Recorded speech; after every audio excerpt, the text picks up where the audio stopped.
Monday was a joke to you.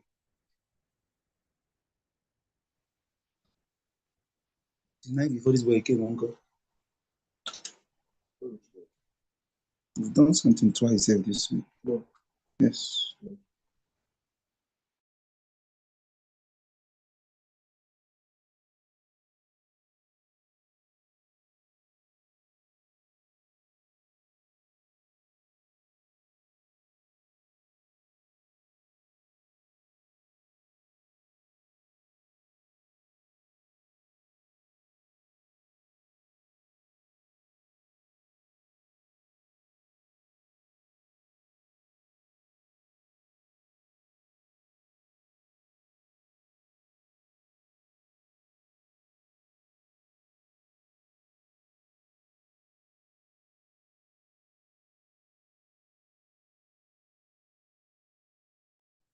Hello, everyone. Good morning. Good morning. Welcome to today's session. It's such an honor having us today. A great weekend to everyone. I believe you're having a fantastic weekend wherever you are in the world. Yes, it's a fabulous weekend. So I think before we start off, I enjoy where mentees we get to interact. So if we have some of us on the in session already, just say hello or hi. We could unmute and say something, or you could probably chat something in the chat box. Let's be sure that we are here. So for this session, please, I want so much engagement. I want us to be committed. I want us to engage. I want us to, that shows the mentors that you're learning something. Okay, hello, Dorcas. How are you doing? Welcome to the session. Hello, Mr. Husseini. Hello, Mr. Dennis. I see some of our mentors are already around. Yes, Mr. Ian Abadie to you, sir. I think that's the best I know when it comes to the upper cross languages. Okay, welcome everyone. My name is Guslav Kamaloni, and I'll be your moderator for today. It's such an honor to have us here in the energy law class or course of the JIIPCC 2024 first and second quarter mentorship and internship programs, energy law. And today we'll be looking at enhancing energy contracts, compliance, and dispute resolution strategies. So it's all about looking around what helps or what regulates energy law and how to work around that. There's some big questions that would come after today's session for us to think about and see how to implement to make energy law in Nigeria, Africa, and around the world better. We have some very amazing mentors with us already, but before we do that, a quick announcement. The JIIPCC course for the next quarter, we've already begun registration. Please, if you are a mentee and you think there's another course you would love to be involved in, kindly get involved, kindly get on board. If you think there are other things you want to work with your JIIPCC, listen, there are pretty amazing courses you can get involved with. Also, if there are other people you think who would benefit from this program, you can always refer this program to them, because come on, you have amazing mentees who come here, they blow our minds week by week, they give us new knowledge for us to grow in the energy sector, and of course, all-round sectors. Having said that, one more time, welcome to the week 5.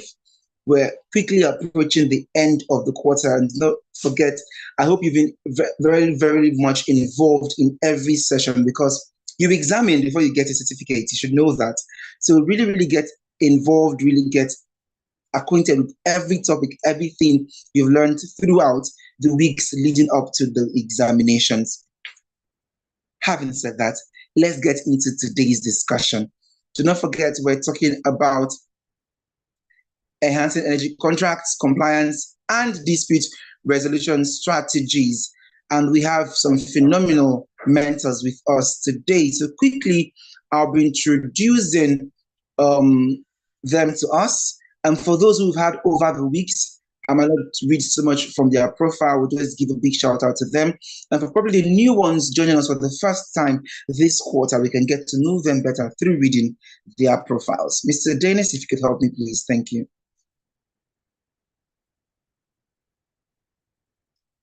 Okay, I think we have the wrong slide. Okay, thank you very much. Okay, please, I want to plead the fifth Shall you plead the fifth now and take silence with some names? I hope I do not destroy the names beforehand. But please bear with me, and I also want to encourage you, please do the every mentor. When I pronounce your name, when you're coming up, please, if I did not get it, help me to get a better pronunciation of the name. Okay, our first mentor for today, in no particular order, we have Okel Gene Ogbehe. Welcome to you, sir. He's been with us this quarter. He's a top-tier oil and gas energy professional whose experience spans the upstreet, mid-street, and downstreet sectors. You know, he's really, really involved in the oil and gas, and he has a career in oil and gas. But it took flight from when he joined Tilon Subsea Limited as a subsea engineer and ROV pilot working for upstream companies like Nigerian Petroleum Development Company and Total Energies. He moved to small oil and gas companies, and ever since, he's been efficiently growing and doing tremendously in the energy sector. Welcome again, sir, to today's session. It's such an honor to have you. Okay, moving on to the next mentor. Okay, she's also not new to us here at JIIPCC for this quarter. Again, please permit me, help me out with the name. In no particular order, again, we have Ikongo. I hope I got that correctly. Help me, please. Ikongo Obo. Yes, she has over a decade experience as a legal practitioner. She holds a Bachelor of Laws degree from the Pennsylvania University and was called to bar in 2021, being awarded with a first-class degree by the Council of Legal Education. I think I would say she earned that. She earned that first-class degree. She's been doing amazing things. She holds a master's from International Commercial Law degree, that's from University of Sussex, with a distinction earned as well. So it's really an honor having her with us today. She's worked with, she's in so many oil and gas firms. She's worked in law firm of Paul Lusser and Co., Alex Legal Practitioners. She joined the legal team of Green Energy in January 2016 as in-house legal energy, and thereafter rose to the position of manager. She's done a lot of work overseas as well, and has done a lot of advising in the energy sector. Once again, welcome to the beautiful about today's session. Okay, moving forward to our next mentor for today. Okay, Mr. Fajana Adewale Emmanuel will join us for the first time this quarter, so I'll just quickly go through his profile. He's an experienced corporate commercial lawyer with a demonstrated history of representing clients and advising on a wide range of startups, licensing, restructuring, compliance, and other regulatory issues arising from complex transactions across industries and sectors. Skilled in energy law, energy and power, mergers and acquisitions, immigration and labor mobility, financial law, arbitration and dispute resolution, company law, IP, that's intellectual property, and civil litigation. Amazing job. Welcome to Mr. Fajana Adewale Emmanuel. I believe if you will join us on the call or in the session as the time goes on. Okay, on to the next mentor quickly, please. Okay, we have Mr. Ubo Yang. I believe he's already with us here. We have some mentors here already. Like I said before, Abadi to you, sir. Welcome again to today. I believe Mr. Yang has been with us already this quarter.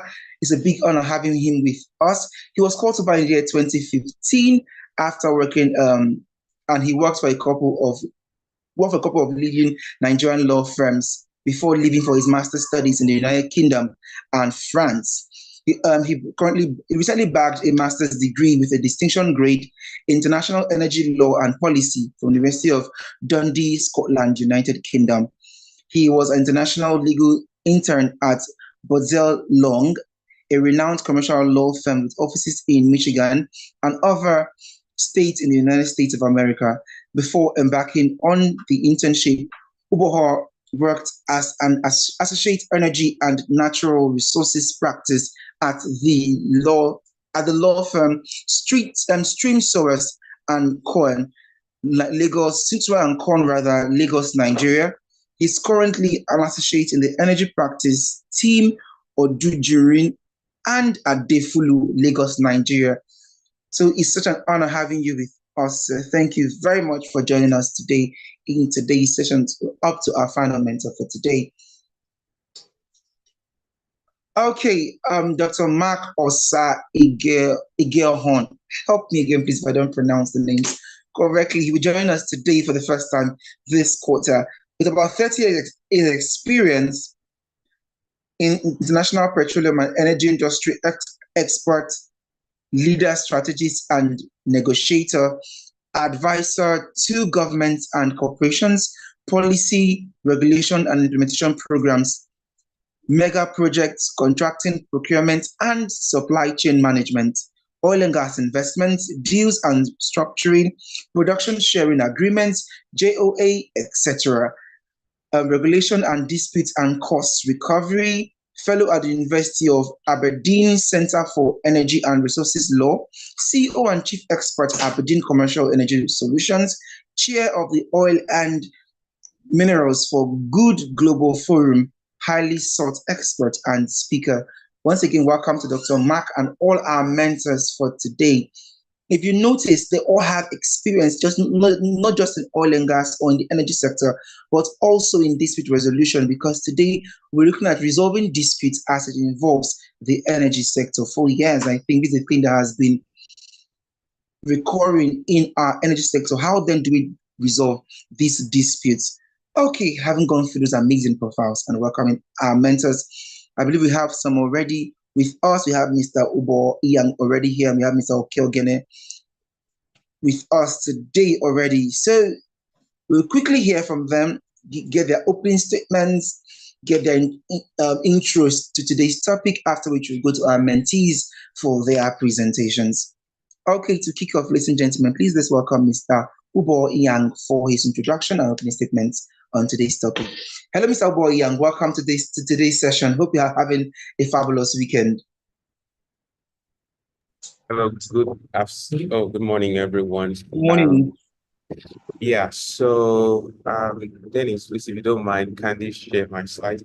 I've got a couple of slides to share with regards to my introductory points this morning. I'm glad to be here. As I was introduced, my name is Ubo Iang. Yeah, the topic for today, contract, regulatory compliance, and dispute resolution. I think my few comments on this, first, I would want to talk on the contractual part. Please, next slide.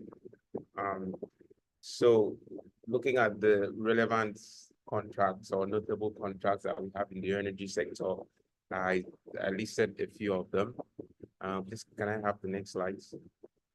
In the oil and gas sector, petroleum industry, as one would call it, notable ones like the production sharing contracts, concession contracts or agreements, profit sharing contracts, rig service contracts, joint operating agreements, and for the power sector, the power purchase agreements. You also have other segments of contracts which also apply, but I just thought of highlighting these notable ones. I mean, the Petroleum Industry Act, which we all know is the primary regulatory framework for the petroleum industry, lists this model contracts, I think section 85. So production sharing basically is just an arrangement where a contractor is procured. The contractor basically enters into an agreement with the states. Of course, in this case, the NNPC being like the concessionaire on behalf of the federation. So profit is shared through production. So whatever oil is produced is, shared across. The contractor bears the risk of the production. Basically, it's just a way of financing projects by the states. The state will just wait for the contractor to pay all the risk. And when production starts coming in, then they will share the whatever is produced, what we call profit oil. That is after you've taken out the cost oil, royalty oil, tax oil, and the like. So you also have another model contract or contracts under the Petroleum Industry Act, which concession agreement or concession contract. This concession, in this sense, concession still stays with the NNPC on behalf of the federation. Hello, sir. Yeah, can you hear me? Hello, Mr. Ian. Yeah, can you hear me? Okay, so, sorry, please, sir. I don't know if it's just me, but I think we're struggling to hear you. The volume might be quite low a bit, please, sir. Okay, please, can you hear me now? Yes, we can hear you, but it's pretty low. I don't know if I'm the only one experiencing this, but your volume is a little bit low. Probably you're far from your speaker or from your mouthpiece, probably. Can you hear me Thank better you. now? Okay, almost anything, but I think it's okay, so you may carry on. Okay. Okay, so let me just have a rundown of it. So for the concession contract, you have the NNPC as a concessionaire on behalf of the federation. In that sense, it could decide to go into a JV arrangement, which is typically the case with some other private entities, wherein they would enter into a joint venture to operate the facility or the assets. That takes us to joint operating agreement, which is more the Bible in quotes that regulates the affairs of those in joint venture arrangements. Profit sharing contracts, just a variation of production sharing, but in this sense, profit is not paid, by production directly with the oil produced. Profit is converted into cash and paid to the contractor. Rig service contracts, rig service in this sense, sorry, for profit sharing, profit is given in cash to the government, whereas in rig service contract, profit is given in cash to the contractor. So these are just variations. For power purchase agreements, typically in the power sector, where the generator or the producer, enters into this arrangement with the distributor or the utility company. And so these are just some of the notable agreements or contracts that we would see every day in the energy sector. We also have other agreements or contracts, gas supply and purchase agreements, and the rest. Having said that, we look at the regulatory compliance aspect of it. I mean, in this contract, there are concerns about risk mitigation, there are concerns about dispute resolution, there are concerns about stabilization, and of course, we understand that under the PIA stabilization, physical stabilization provisions is prohibited. So if you are entering into a contract now in the petroleum sector, let's say PSC, you cannot bring in a stabilization clause that says, hey, the physical provisions in this contract will be stabilized for the duration of this contract, for instance. You can't do that now under the PIA. So that gives government the leeway to, change and, improve on their income generating sources, one of which is the petroleum sector. So regulatory compliance, basically what's regulatory compliance? Just is the process of complying with applicable laws, regulations, policies and procedures, standards and other rules issued by governments and regulatory bodies. It's just, being compliant with the laws. Having said that, what are these laws or notable or notorious laws that as an operator in the energy sector you would be expected to comply with? When you're talking of energy sector here, I believe we understand the scope of it, covering both the petroleum sector and of course energy in the sense of power generation. So if you are operating within this space, what are these laws? We are looking at Nigeria. Please, next slide. So for the petroleum industry, we have the Petroleum Industry Act of 2021, which is the primary statutory framework regulating that sector. Before then, we used to have the Petroleum Act, which to some extent is still applicable, especially to old licenses, leases. That is another discuss for another day. We still have some preserved provisions of that act. So the Petroleum Industry Act 2021. For the power sector, we have the Electricity Act of 2023, which also has some innovations different from what we have under the ESPRA Act of 2005, one of which, like we discussed some weeks ago, encourages the utilization of renewable energy in the power sector. In addition to that, I mean, an operator in the industry, one would want to comply with the provisions of the Companies and Allied Matters Act. Very important, because as a corporate entity, definitely, as much as you are under the regulation of the NUPRC, the NMDPRA, and relevant regulatory authorities, you also have to be compliant with whatever the CAMA says in your operations. In addition to these, we have other relevant statutes, tax laws, which one would want to comply with, regulations, industry regulations. Like if you go to the NUPRC websites and the NMDPRA website, you see several regulations released regularly, as subsidiary legislations regulating the sector, pursuant to their powers to regulate and administer the sector. You have policy directives, like recently we have the presidential directive with regards to the operation and control of export terminal. We all know there were some disputes, between the NMDPRA, that's the authority, and the commission with regards to who should have control of activities in the export terminals, especially with regards to integrated facilities. Integrated in the sense that, you have some facilities, some assets that are intertwined. That is not just being the upstream operations alone, they are linked to midstream and downstream. So such facilities are termed integrated.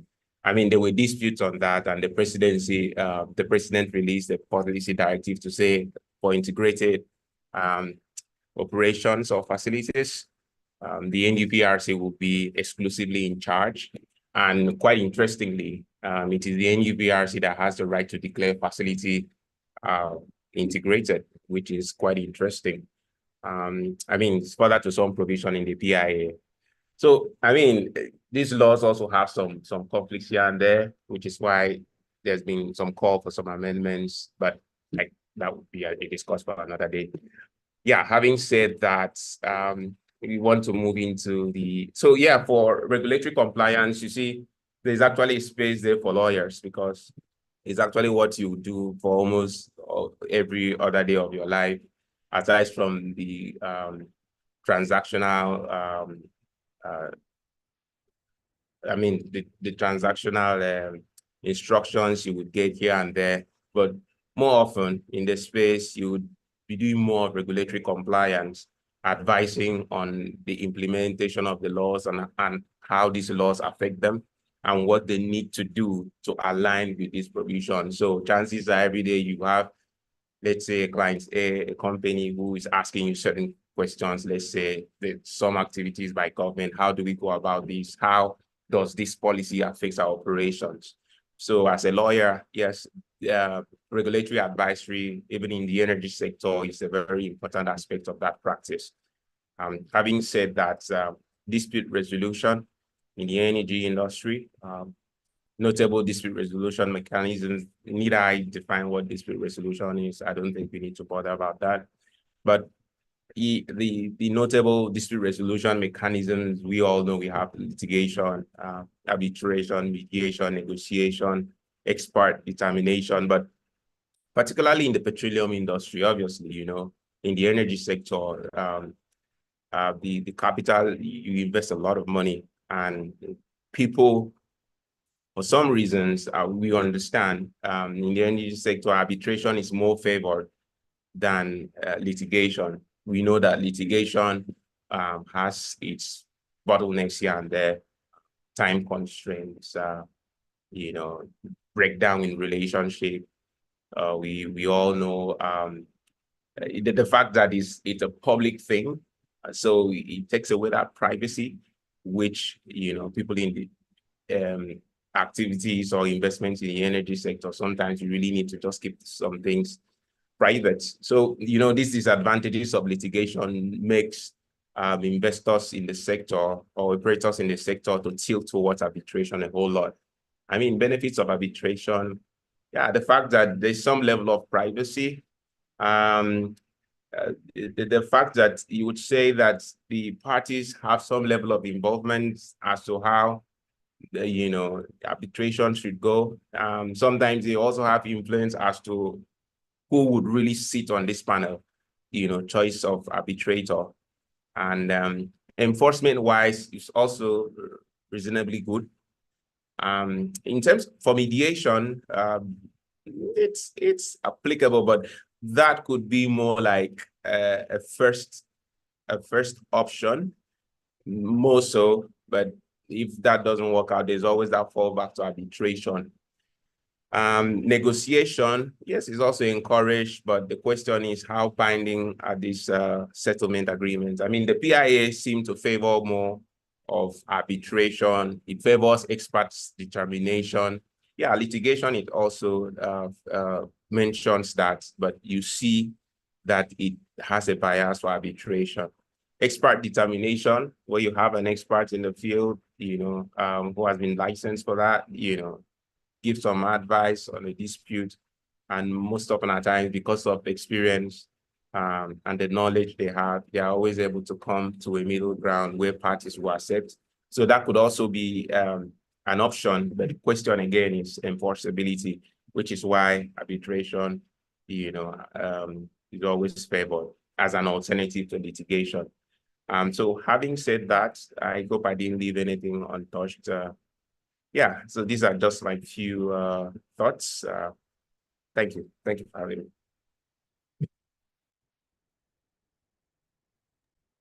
Thank you so much, Mr. Yang. Thank you for that nice opening to today's discussion. Amazing. Yes, mentees, you can celebrate Mr. Yang for starting us off on such a strong note this morning. Also, we have one of our mentors who's joined the session as well. That's Mr. Wale is on the call. Yes, I got that correctly.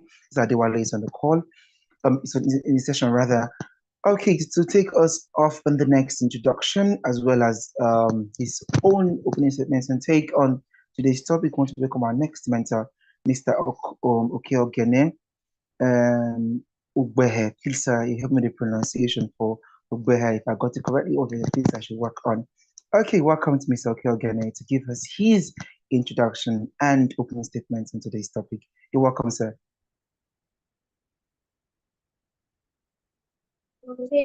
Okay, thank you very much. Thanks for the introduction. And I culprit for vandalizing my son. So you still owe me, Kamalo. Don't worry. I'll forgive you once more. Thank you so much. Thank you. Yeah.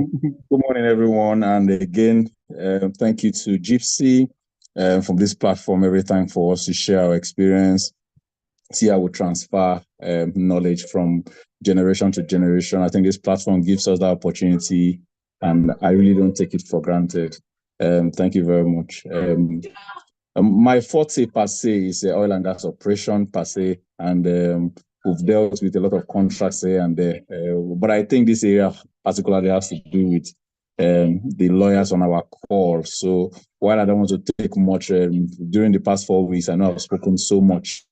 I kind of like what our first mentor has touched on a lot about how we operate, and personally I've also picked a few things, but I want to pass so that we'll go to, let's say, those that have legal backgrounds to more or less give their experience on this. I think the students will benefit more. Then when it gets to case studies, probably I can come in where we've had some issues in the past or in operations, and then we'll step in to see how we can use one of these dispute resolution mechanisms to resolve it. That would be my take, Kamalo. So I don't against keep talking about operational issues and all that in oil and gas operation or litigation as the case may be. Gongo is on the call. She's a force in this area. So I'm sure she has a few words to add to the mentees. Thank you very much, and thanks for the opportunity. Okay, thank you so much, sir. Thank you so much. Thank you. Oh, I think that Egongon was here already. I think they'll confirm that and also inform me, so we could call her after the next mentor to also give an introduction. Once again, thank you so much to Mr. Okeogene, and I'm really sorry for for the vandalization, as you put it. I think the next speaker will try to help me pronounce it properly, so I would get the pronunciation. Okay, moving up on to our next mentor, who is also in the session. That's Mr. Fajana.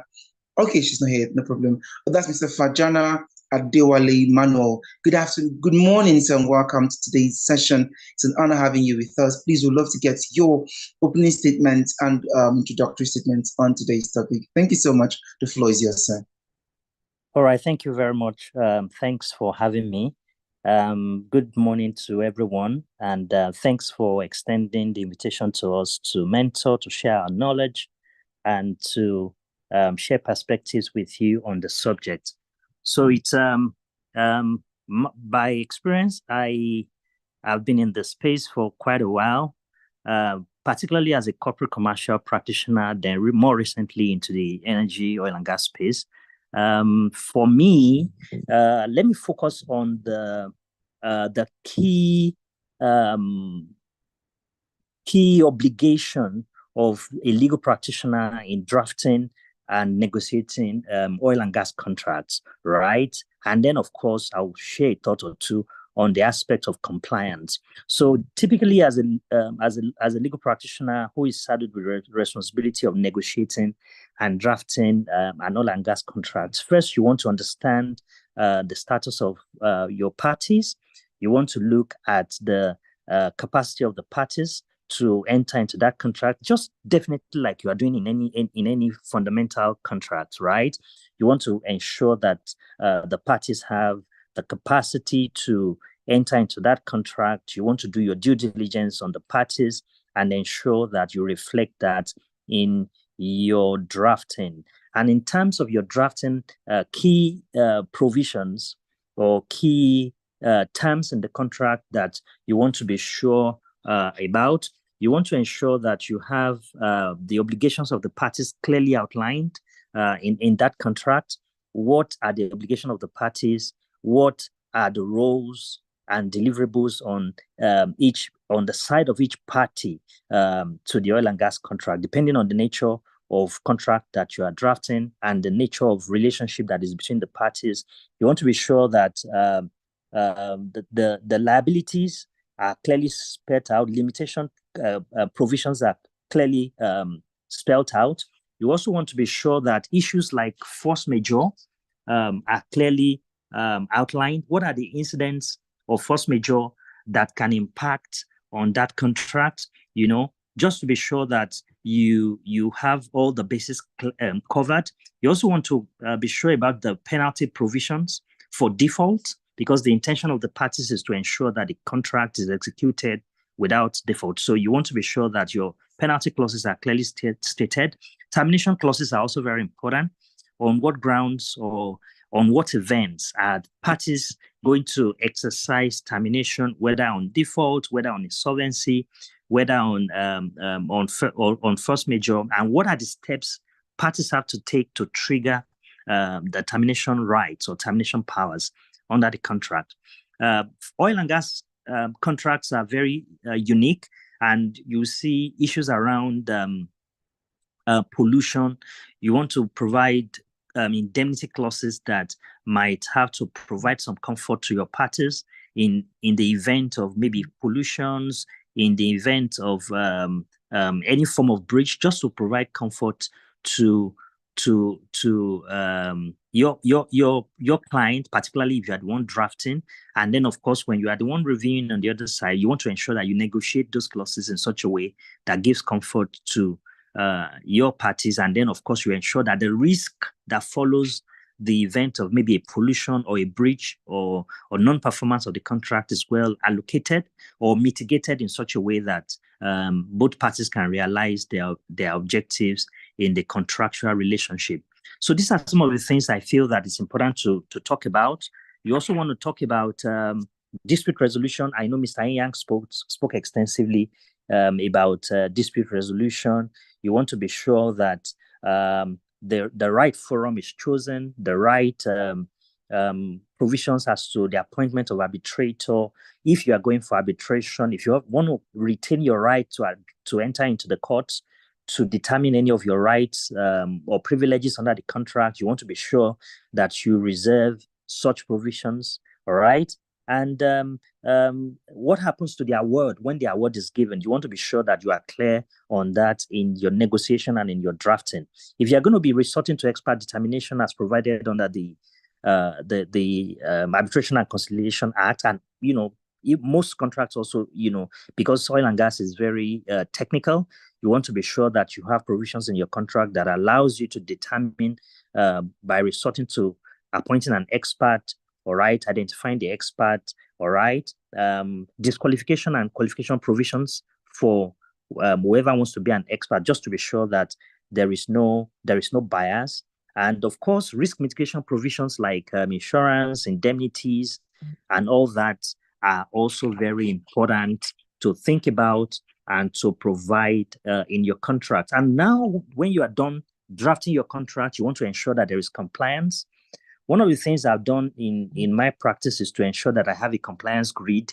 What are my obligations under this contract, or my client's obligations under this contract? How can I set up a contract administration procedure that can ensure that someone is responsible to ensure that the contract is complied with, both on both sides, let me use the word on both sides, depending on who you are acting for, just to ensure that parties are complying with the contract, and then there is someone who sits, all right, on the provision of the contract, who ensures that obligations are met, timelines are complied with, reports are shared, and then the active or the operational issues on the side of the contract is complied with, just to ensure that there is no default, and parties are able rather to enforce and to realize their objectives in the contract. So these are the thoughts that I feel I should share. And then, of course, I'll pass the mic back to you before we have the presentations from the mentees. Thank you very much. Thank you very much, sir. Thank you. Amazing job so far. Our mentors are on fire this morning. Okay, thank you.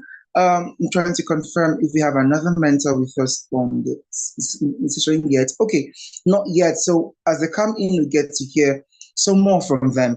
At this point, mentees who've listened to our mentors, some of them who are with us already, and gotten some insights. So it's time to hear and get some killer presentations from our mentees. If you're ready for us, please, can we get our presentations going from the mentees? Who are presenters, or who is our presenter for today? The floor is yours, please. Carry on with your presentation for 7 minutes. Kindly stick to the time for the presentation, please. Thank you. Who's presenting today? Good morning. Hello, good morning. That's Dorcas. You're welcome. Thank you. My name is Dorcas Dukituin, and I'll be presenting for the Group 1 on the topic enhancing energy contracts, compliance, and dispute resolution strategies. Okay, thank you, sir. So, just like every other contract, the foundation is that contracts create a binding relationship or a contractual duty between two or more parties. This also applies to energy contracts. Energy contract is a contractual relationship that exists between the supplier, the producer, the distributor, and also the final consumer of the energy product. The aim of energy contract is to ensure that it guides the party from exploitation. Then there are several laws that are in place to comply with this energy contract that the parties have subjected themselves to. So we'll be looking at the importance of energy contracts. One of the importance of energy contracts is that it ensures clarity and transparency. When drafting an energy contract, the parties are being stated clearly in the energy contract. Then also the agreement, the terms and conditions between the parties are clearly stated. So from the energy contract, you can clearly see the duties and the obligation of each party. Then it also ensures price stability and predictability. Another importance of energy contract is that the aim of energy contract is to protect the weaker parties, which is mostly the consumer of the energy products. Then also, energy contract serves to protect the environment. While drafting the energy contract, the terms and the conditions that is being implied into the contract is who is to be responsible in the case of defaulting in environmental guidelines that is being put in place by the regulatory agencies. On to the next slide, we'll talk about the regulatory landscape in energy contracts. There are several agencies that are put in place to regulate the energy sectors, which includes the Federal Ministry of Power, we have the Federal Ministry of Petroleum, we have the Federal Ministry of Water Resources. These agencies are the regulators in the energy sector, and they are being empowered by laws that is in place in Nigeria. So we're going to consider the roles of these regulatory agencies, one of which is the Federal Ministry of Environment. The Federal Ministry of Environment helps to checkmate if the parties actually enforce their contracts within the guidelines of protecting the environment, or if the energy contract is within the environmental standard that has been put in place. Then also, we have the Rural Electrification Agency. The Rural Electrification Agency is in charge of ensuring that communities or areas that does not have electricity supplies have access to them. Then we also consider the significance of compliance and then dispute resolution. The significance of compliance is for the protection of the environment and also the business structure, the business sustenance rather. So for the dispute resolution, generally we have litigation. However, the parties can actually subject themselves to alternative dispute resolution, which includes mediation, arbitration, conciliation, or even expert determination. That is only if they expressly agree to go into alternative dispute resolution. And this is actually provided for under Section 251 of the Constitution of Federal Republic of Nigeria, then also Section 33 of the PIA. On to the next slide, please. So we talk about drafting effective energy contracts. What are the considerations that must be put in place for an effective energy contract? Just like any other contract, one of these is that the parties must be obviously stated when drafting out the energy contract. Then also the duration to which the contract is to last must be expressly stated in the energy contract. Maybe it's to last for 5 years or more than that. It must be stated in the energy contract. Then also the price of the energy product must be stated when drafting out the energy contract. Then also how the payment of the supply of the energy must be expressly stated. Then we also have termination clause. What are the clauses that are in place to terminate the contract? Is it by force majeure? Is it by sovereignty? It must be expressly stated. Then also the penalty for terminating the contract before time must also be put in place in the energy contract. Then also, it's not compulsory, but most times the parties can actually adopt which alternative they want to go for in case of disputes between them. On to the next slide. Next slide, please. So we have areas to which effective energy covers, and one of which is the power purchase agreement. The power purchase agreement is used in the renewable energy sector, and it involves the purchase of electricity from a power producer. Then we have the fuel supply agreement. This governs the supply of fuel resources to energy producers. Then we also have transmission and distribution agreement. This is used to regulate the transportation and distribution of energy through the use of transmission and distribution network. The next one is the energy service agreement. Just as the name implies, it means the provision that is in place for energy-related services such as energy management or energy maintenance. The last one is maintenance and service agreement. On to the next slide, please. So we are going to talk about the allocation of risk and responsibilities. Here we'll talk about who is to be held responsible in the event of risk occurring while implementing the energy contract.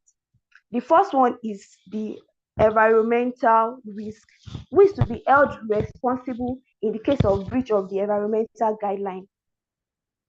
Then, in the case of regulatory risk, what is the cost implication in the case of breaching the regulatory guidelines that have been put in place by government?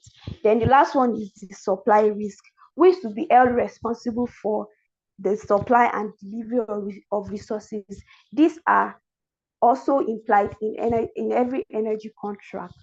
So risk sharing is very, very important for parties in a contract. On to the next slide. So we'll talk about the performance metrics and benchmark.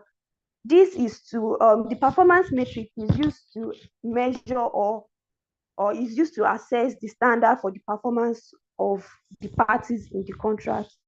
The first one is to examine how much energy is being produced in the course of carrying out the contractual duties. Then also how sustainable or how reliable or available is the energy supply that is being put in place. Then we'll talk about the regulatory framework. The regulatory framework deals with the laws that have been put in place to regulate the parties in the energy sector. And we have the Petroleum Industry Act of 2021. We have the Electricity Act of 2023. And just like one of our mentors said, we have the CAMA, Company Allied and Matters Act, that regulates the parties in the energy sector. So we'll talk about the compliance challenges and also the best practices that should be put in place. One of the challenges that is being faced by the energy industry is that there is fragmented regulatory environment because of the operation across different jurisdictions. There is no one regulatory environment because of the jurisdiction that we have. It is fragmented. The regulatory agencies are quite fragmented, and this is why we have vandalism and bypass in the energy sector. Then also we have the issue of data management and security in our country. But with these challenges, there are still global best practices that can be put in place to curb these challenges, one of which is collaboration with regulatory bodies. These parties should be able to collaborate with the regulatory bodies to be able to produce the best practice. Then also there should be regular review or updates in their compliance. This can be done maybe quarterly, yearly, or it depends on the parties. So with this presentation, we'll be able to look at the importance of energy contract, the regulatory landscape. We talk about the significance of compliance and also dispute resolution. We talk about the allocation of risk and responsibilities. We talked about the performance metrics and benchmarks. So we can see that contract is very, very important in every contractual relationship. Without contract, the parties will actually breach their duties and responsibilities. So thank you so much for listening to the presentation.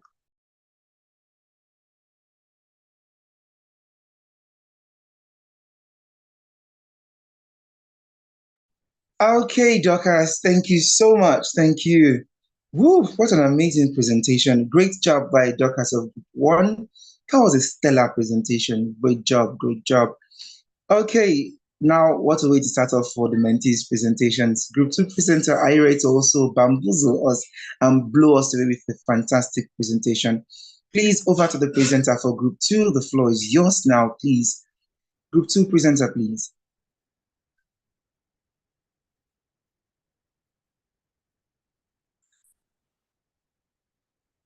Once again, great job to Dorcas for that presentation, and to the group members for pretty detailed. I think they did some research with regards to that.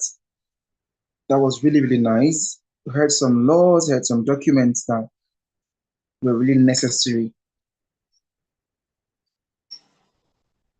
Group 2, please. Where are the Group 2 members who represented for Group 2?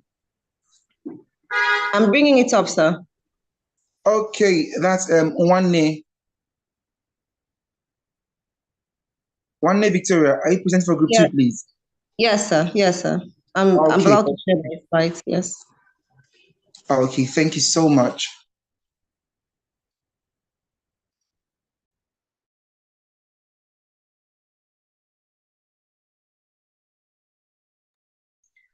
So mentees, please, as she's getting ready for her presentation, I want to advise that if you have live questions, please get them ready. This is one particular part of the energy sector that I think if you know your audience, you make some good money from it, because there are documents, there are disputes often in this particular sector, and knowing how to navigate these things can bring some good money to you. And imagine you write so much about this particular topic and people see you as someone who has knowledge in that. It could bring some good clientele to you. Okay, so waiting for one Victoria. Please, as you are getting your slide ready, I think it'd be also nice if you could start us off on your topic, probably a kind of introduction to your topic that sets a nice tone for a presentation. So we don't have to wait for the slide alone. You could just start off and give us a kind of introductory movement into your topic.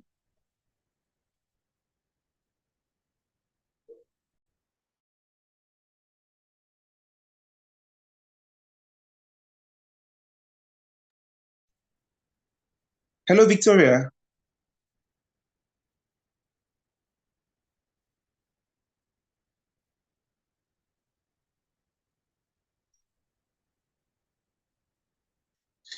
Okay, too much information.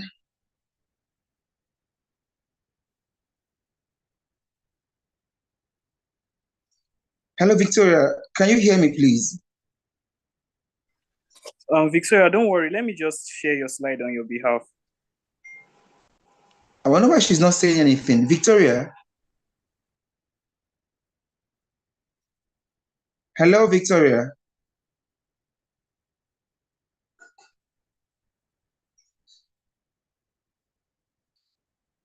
Okay, it seems we might have to take a pause with that presentation because we cannot even hear from her to know what's happening. She's still with us here, but I don't know if she can hear what we're saying. Please, anyone in that group. I'm so sorry, I'm having issues with sharing. Somebody else will share while I present, please. Let's carry on with your presentation, please. The screen will be shared. Please carry on with your presentation. I'm trying to share the group slides. Please, Victoria, just carry on. Start off your presentation, please, Victoria. Someone is sharing. Okay, beautiful. Thank you. Okay, so it is okay, Victoria, please, very, very quickly, in case of next time you're presenting, if your slide is not up, it is always best to start off your presentation beforehand. You can start a kind of introduction for people to listen to while you try to work on that, because the more you take time, you're losing your time as well. Very, very fundamental. Thank you. Carry on, please. Okay, thank you so much, sir. Thank you.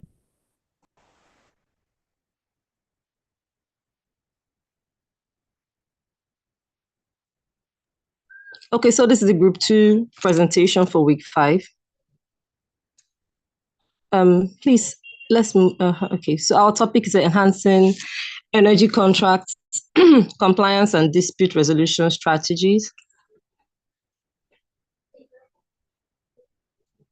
This is our table of contents. We're going to be talking about dispute resolution mechanisms, the technology innovation in contract management, and finally, future trends and challenges. Next slide, please. Okay, so dispute resolution mechanisms. Okay, so in the energy sector, the disagreements, conflicts, misunderstanding are inevitable. So Systems have to be put in place to resolve same.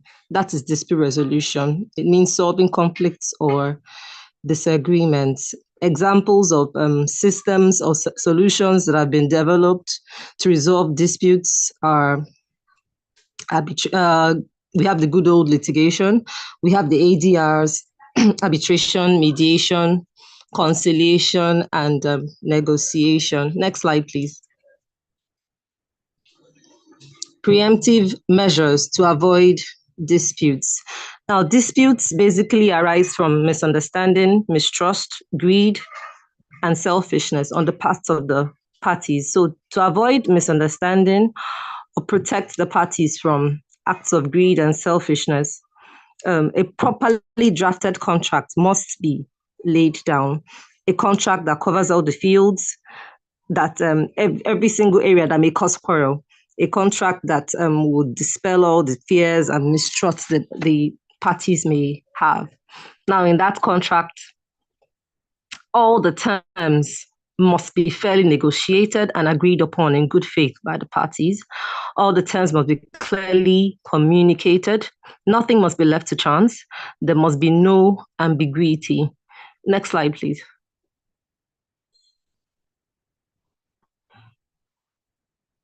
Okay, so here we'll be talking about the mechanisms, the systems. First of all, we have arbitration. Arbitration is a method of resolving disputes where the parties, the disputing parties, submit to an arbitrator, one person, or if they decide to get a team of arbitrators, it's called an arbitral panel, to resolve their disputes. Now, this arbitrator or the arbitral panel, they make an award. Sorry, that's not coming from my end. Okay, make an award which is binding on the parties. In Nigeria, arbitration here is regulated by. Sorry. In Nigeria, arbitration is regulated by the Arbitration and Conciliation Act, laws of the Federation of Nigeria, 2004. And in Lagos State, they have the arbitration law, 2009. Next slide, please.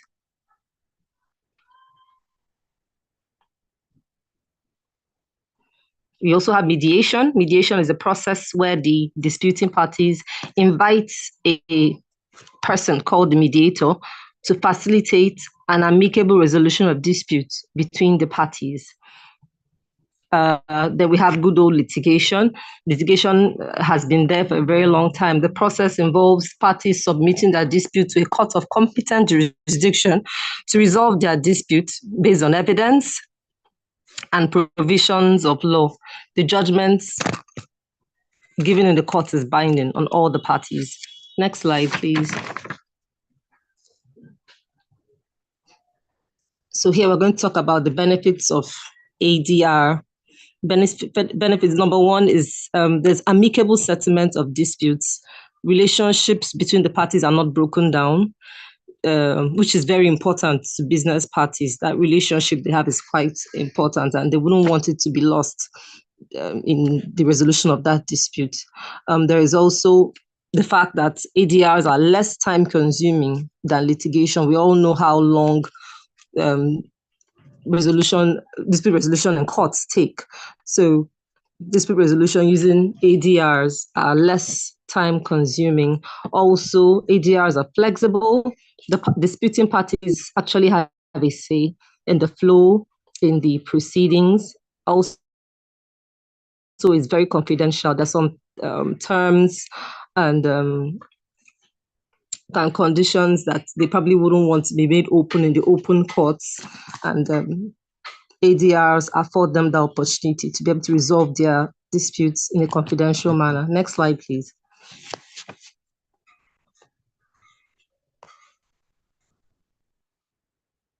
Okay, we have a case study here for a successful dispute resolution using ADR, the militancy issue that happened in the Niger Delta in Nigeria here. It was a major disruption of exploration and production of crude oil in Nigeria, but through negotiation, through dialogue, during President Umar Yar'Adua's administration, peace was restored and business continued in the sector. Next slide, please. Okay, we're coming to technology and innovation in contract management. So we're going to be talking about the role of technology in contract automation. We're going to be talking about blockchain and smart contracts, data analytics for compliance monitoring. Next slide, please.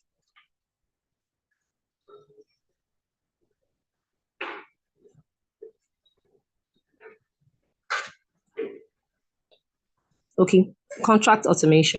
Contract automation is the use of technology to create, execute, and manage contract agreements. In contract automation, applications or softwares are used.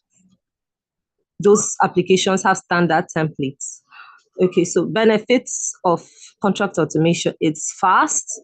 The processes are streamlined. Everything is fast. So most of the brunt of the work is taken care of. So everything, the contract management happens faster. It's efficient.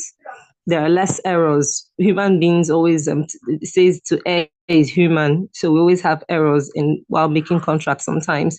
But this contract automation makes way for efficiency and less errors.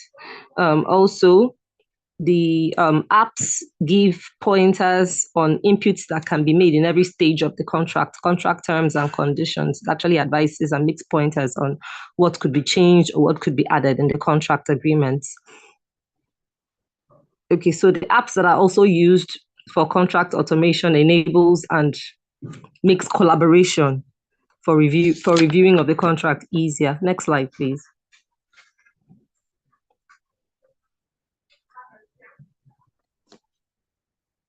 Next slide, please.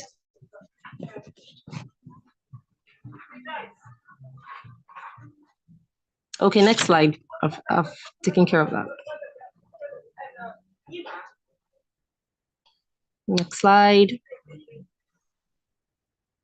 Blockchain and smart contracts. A smart contract is a digital agreement signed and stored on a blockchain network that is executed automatically upon the fulfillment of some terms and conditions. Now, smart contracts do not contain legal language or terms in a contract. They only contain codes that execute when some particular conditions are met. Next slide, please.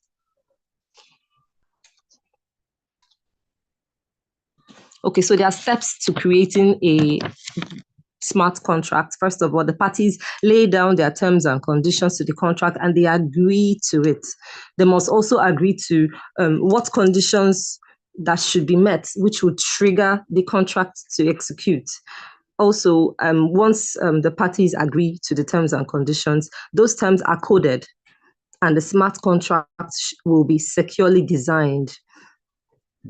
After the contract is securely designed, it will be then deployed to a blockchain. Once it's deployed to that blockchain, it becomes irreversible. Also, trigger conditions are also put in the smart contract. And once those trigger conditions are met, trigger conditions could be maybe a particular date reached or a particular payment completed. Once they are met, the contract self-executes by performing one or many actions. Example, perhaps transfer of funds or transfer of ownership of an asset. Next slide, please. Next slide, please.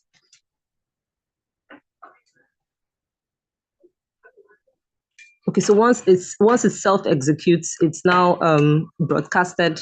It's now recorded to the blockchain.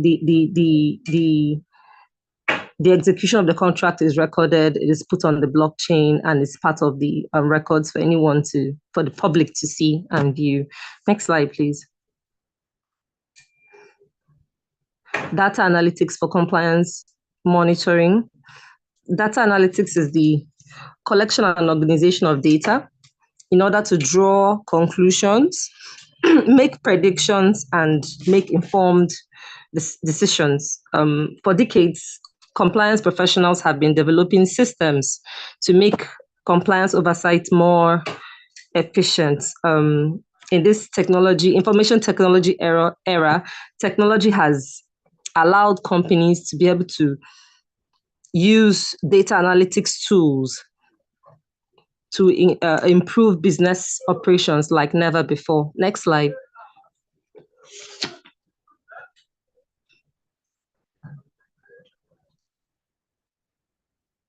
Okay, so this technological innovations, example data analytics tools, it has resulted in cost savings for companies. It has also made the administrative work of compliance less burdensome. It has led to the timely identification of non-compliance in organizations. And then it also monitors fulfillment of regulatory requirements. It helps maintain a compliance culture in the organization. These are all the benefits of data analytics in compliance oversight.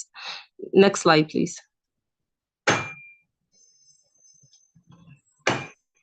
Future trends and challenges. We're going to be talking about the evolving regulatory environment, the impact of renewable energy integration, geopolitical and market dynamics, advancements in dispute resolution technologies.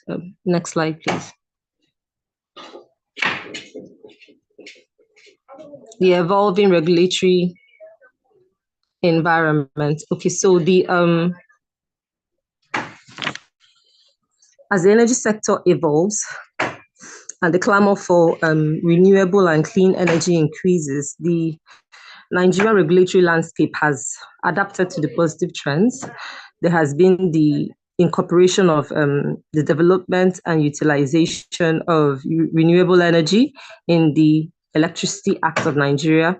There has also been the establishment of the National Hydroelectric Power Producing Areas Development Commission. There's also the creation of state electricity markets, the incorporation and licensing systems operators, the ISO. Next slide, please.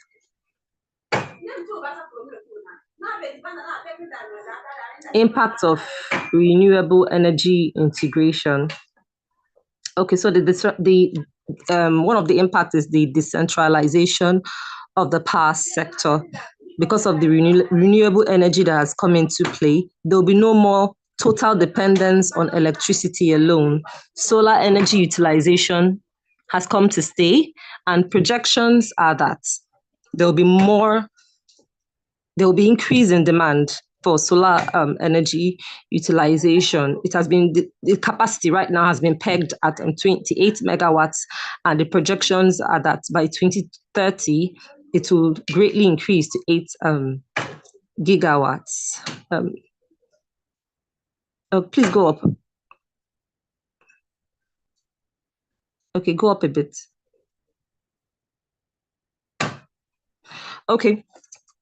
Significant infrastructural development.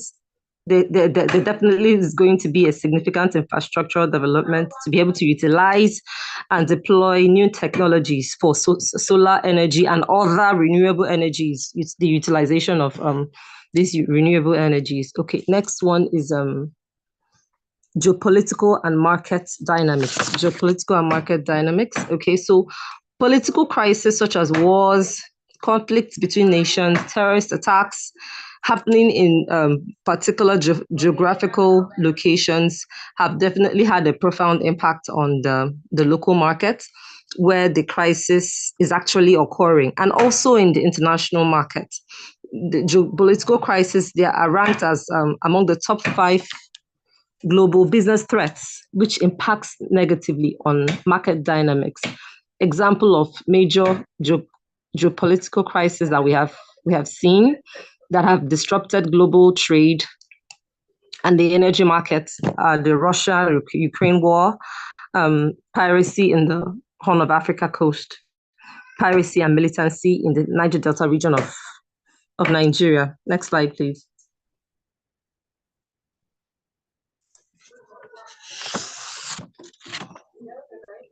Advancements in dispute resolution technology. So the legal system is not left out in the technological advancement happening globally.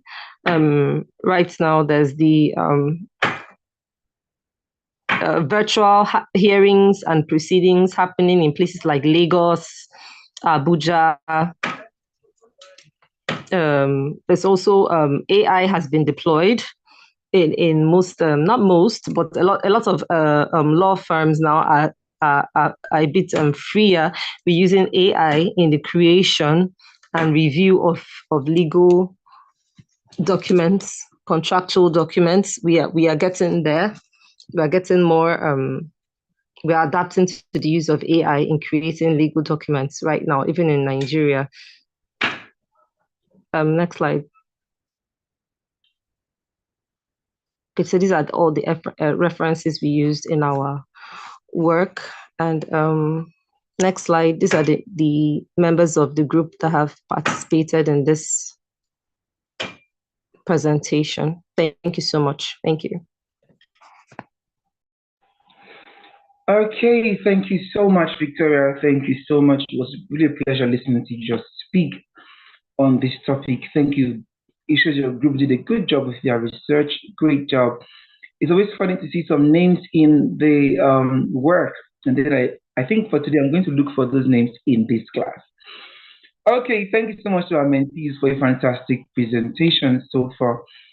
Now we'll go back to our mentors to hear from them. We have about 15 minutes left in this session. We'll go back to our mentors to hear from them. Let's get their take on the presentations as well as the slides they received. Since they've spoken before on the topic, let's also get to their other things I would love to elaborate or throw more light on the topic. I think we'll kick off with Mr. Ian, please. Okay, thank you very much. Thank you for the two presenters, Dockers for Group 1 and Victoria for Group 2. You guys did a great job. Well done. Yeah, you were eloquent. You spoke to the slides. You showed command of your understanding of the research or the presentation, which shows that you were not just a number in the team. You were involved in all the activities. I could also see a great level of teamwork, you know, and well-researched slides, relevant information. For Group 1, I think something that piqued my interest when you talked about duplication of functions, or I would say fragmented regulatory institutions in the energy sector. I totally agree with you. You know, it's so funny how, you know, government institutions fight amongst themselves. Why? Because when functions are too duplicated and fragmented, it makes it difficult for compliance or for companies or operators in the industry to comply with the regulatory frameworks. Take, for instance, like I cited the case of the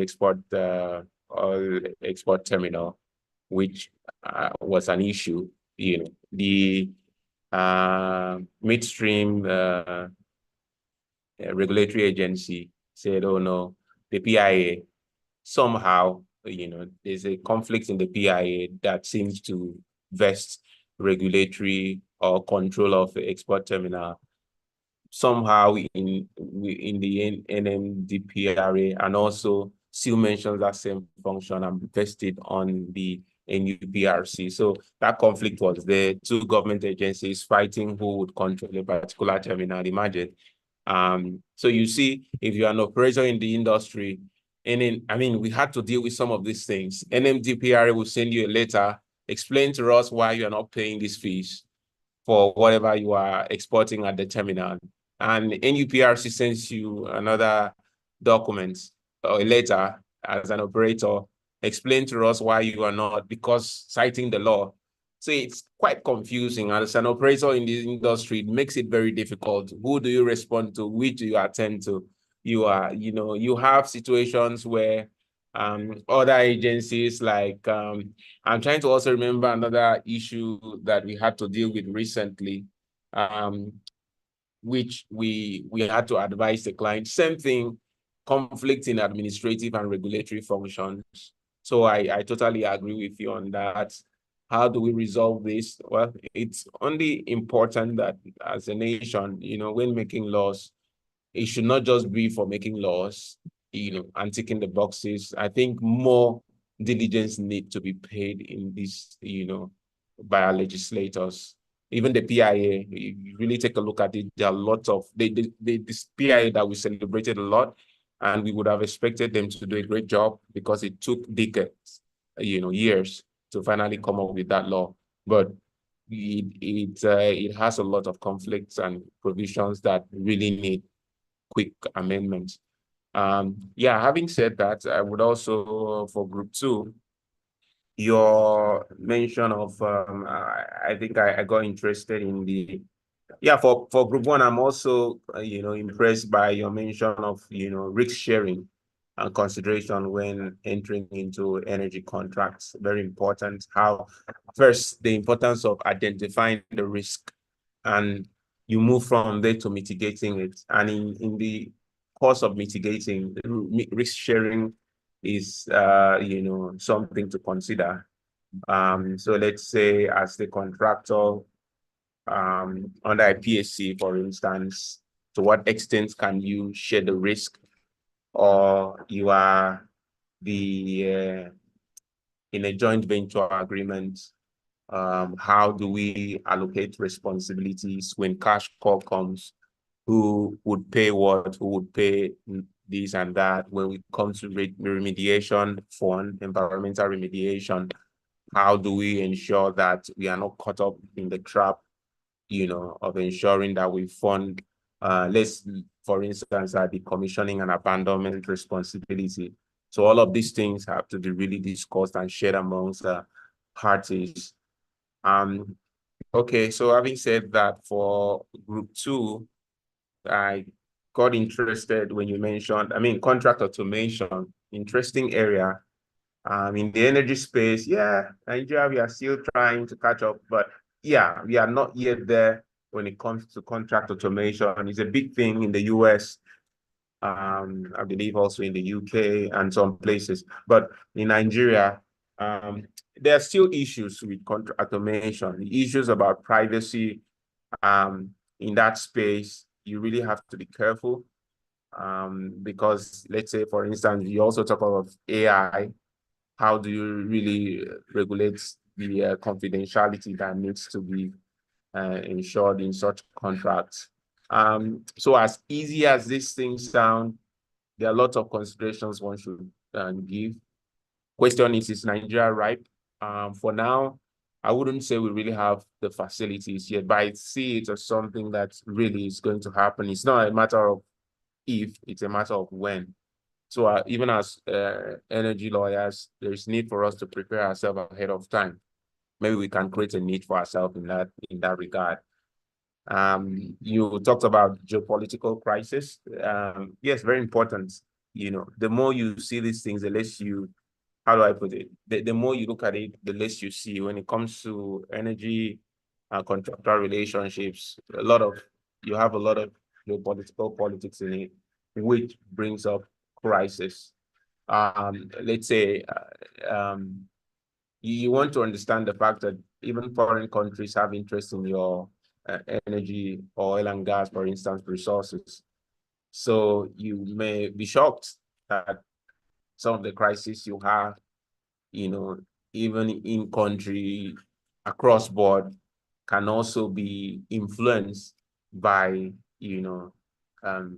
personal interest or individualistic interest of some powerful entities and countries. So yeah, geopolitics really has a lot of influence in the crisis in this space. That's another subject that people study, outside there. So by and large, great presentations. Well done, team. Thank you. Okay, thank you so much, sir. Thank you. So mentees, the accolades are coming in. I hope you're also jotting down things that could be worked on. Great job so far. Okay, moving on to our next mentor to also get his take on the presentations. And if there are other things he would love to throw more light on. So let's welcome Mr. Okelgene, please.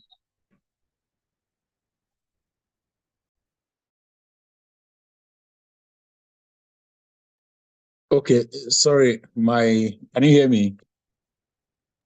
Yes, please, sir, we can hear you. Okay, I'm not sure if you called my name because my internet, I think, got frozen. But if you did, I have a few thoughts. Like I mentioned earlier, I wanted to share about this end, and mine be more or less because I'm in operations area. I wanted to create a bit of case studies, where some of these challenges have happened and how some of these energy contracts came to be. I have a few, 3 or 4 case studies, and I think it's quite important that the students and the mentees quite understand how this can play out. I'm happy Yang has mentioned the part of contract automation and AI as well. Those are emerging areas where students can actually carve their niche out, and because most people keep asking what areas or what role can I play in this space. So I think I quite encourage them, try pushing them into areas that are more novel and youthful, so the youth can go into that, look at what's happening in the US and the UK, as he has mentioned, and pick out, sieve out some information on all applications where Nigeria or African space can actually learn from. I think he mentioned that. For my own case, I'll just mention a few that have to do with me. I've worked with several companies, and one of them had to do with spill. One of the mentees did mention something about the environment being a very important part that must be captured in energy contracts. And one of the contracts we did between an operating company and a vendor that was actually moving their crude via trucking from one location to another. They did not really seriously capture environmental issues, who does what, and there was a spill on one of the trucks, and it became a very huge issue, who was going to do what.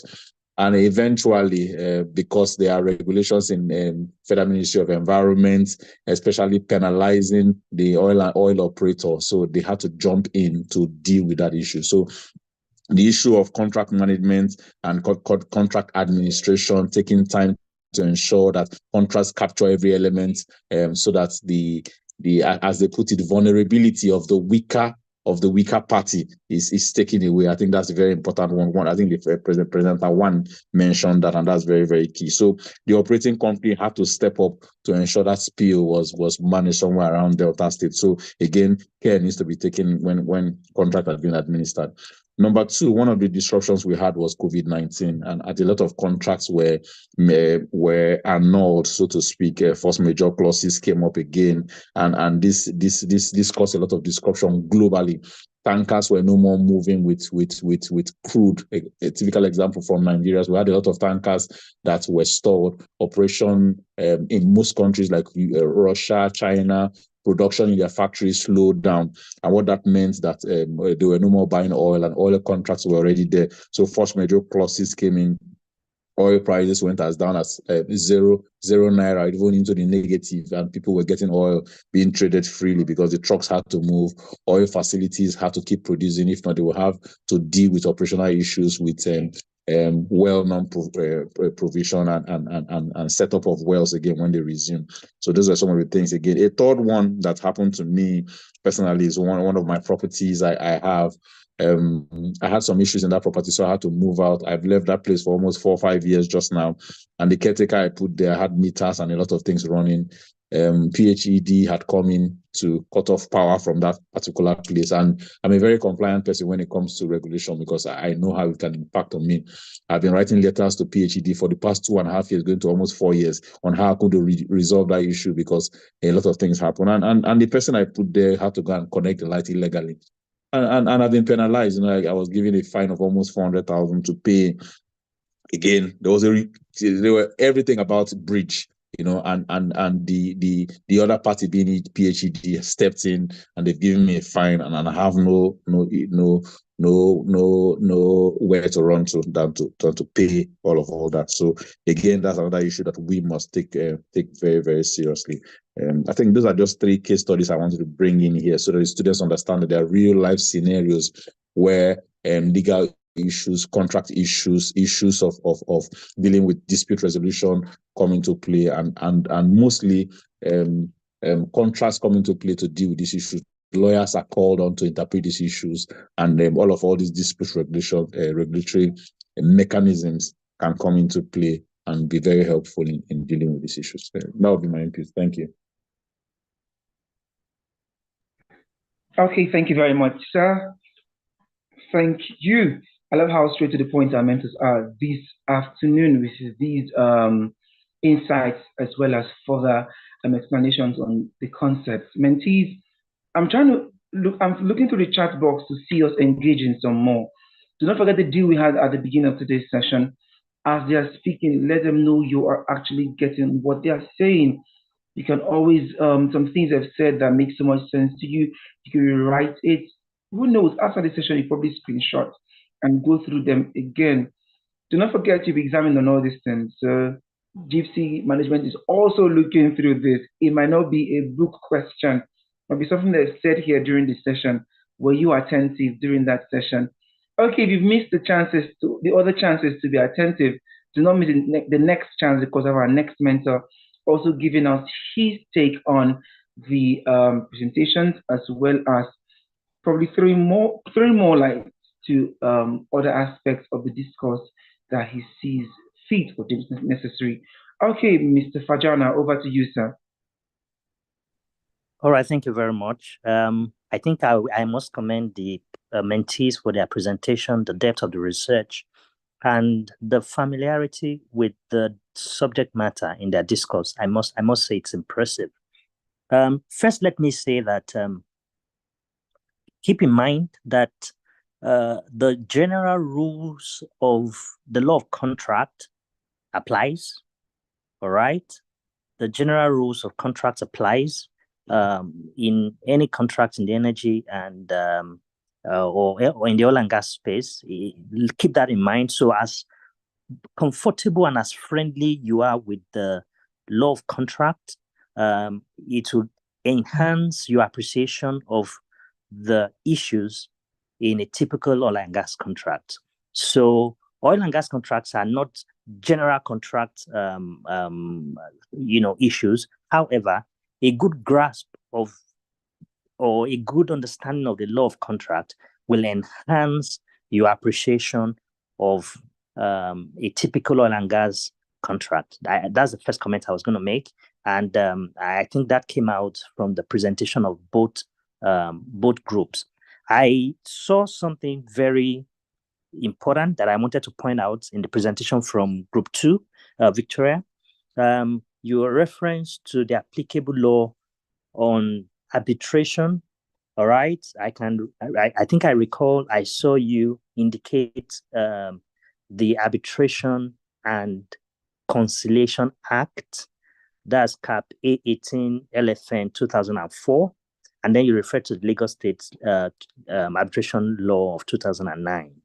Please remember that in 2023, the Arbitration and Conciliation Act, Cap A18 LFN 2023, was repealed, and a fresh or a new Arbitration and Mediation Act 2023 was enacted and assented in place of the Arbitration and Conciliation Act. So please get the difference. Arbitration and Conciliation Act, Cap A18 LFN 2004 is gone. All right. And what we now have is the Arbitration and Mediation Act. So conciliation is, silent. What we now have is Arbitration and Mediation Act 2023. So you may just want to refer to that and then update your presentation, and awareness accordingly. So the Arbitration and Conciliation Act is gone. What we now have is the Arbitration and Mediation Act 2023. I just failed to point that out. Overall, great presentation. Kudos to your presentation on smart contracts and blockchain and artificial intelligence and contract management and administration. I think it's important. And like, said, and Mr. Yang said, these are issues that Nigeria would have to catch up with in the days ahead, just like most other jurisdictions who are far ahead of Nigeria. I also wanted to mention generally that in your determination of your arbitration provisions in your contract, the status of the parties also impacts. All right. For instance, if you have a party that is probably financing a power project, and it's not a party that is incorporated or carrying out business in Nigeria, most times you might find a preference for a foreign arbitration jurisdiction, all right, or panel, or most of these arbitration organizations or institutions like the London Center for International Arbitration, the ICSID, and many other international arbitration forum or panels that are available, and most parties subscribe to just because of the flexibility of those panels. It might be costly, but however, because the oil and gas contracts are international, most are international contracts, and then you want to have a level of predictability. You don't want to have the various shenanigans that maybe a local jurisdiction is known with, the judicial system of a local jurisdiction is known with. You want to subscribe to those international arbitration forums and panels because of expertise as well, sometimes because of comfort of the parties, all right? And sometimes it's a condition precedent, in a party making huge investment decisions. They want to be sure that they have a forum that they can be sure they can get justice quickly, easily, with the various panel members, all right, or arbitrators having the requisite expertise knowledge, in the industry. So sometimes there is an appetite for foreign arbitration locations, all right, or institutions to, address conflicts that may want to rise out of this oil and gas contract. So once you can look at who your parties are, it tells you, or it gives you an understanding of the preference, all right? And these are issues that you negotiate about. Do we want to do our arbitration in Nigeria? Is the seat going to be in Nigeria? Are the rules going to be Nigerian rules? Are we going to be able to enforce it in the Nigerian courts? All right. Can we get emergency injunctions pending arbitration, and all of that? So these are some of the things that you get to think about. Please take some time to look at the different issues that we've discussed. Look at it in context. All right. If you have a local oil and gas entity or a local oil and gas project, or if you have an international oil and gas project, what are the differences? What are the possible areas where there could be departure from the local law, or there could be an appetite for a foreign regime, all right, whether in terms of applicable law or forum for determination of or for dispute resolution. So these are some of the things you need to take a thought about.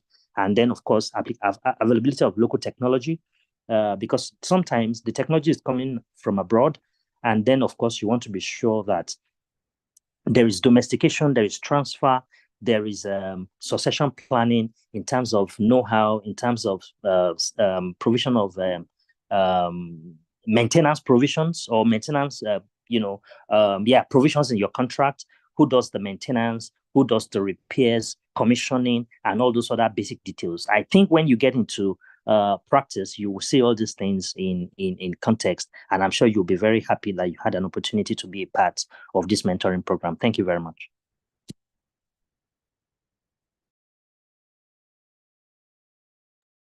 I yield the mic. Thank you so much, sir. Thank you. I was trying to unmute that. Sorry, Nico was trying to see. Okay, thank you so much, sir. Thank you to our amazing mentors who have been giving us so much wisdom. And thank you again. Funny enough, this one was I love our mentors here at JIIPCC. They give us so much insight. I just did a document this morning, and I still had the Arbitration and Reconciliation Act 2004 in it. I had to quickly go to edit that to add the Arbitration and Reconciliation Act of 2023. So thank you so much. Thank you so much. Mentees, you get some of this information and wisdom for free here at JIIPCC. So thank you so much, sir. You've already saved someone's job right now. Okay, so moving forward, I think we'll quickly take our picture time and then go into the Q&A and A session. Okay, so please, do you mind turning on our cameras, showing our amazing faces for us to have our picture time? Thank you so much.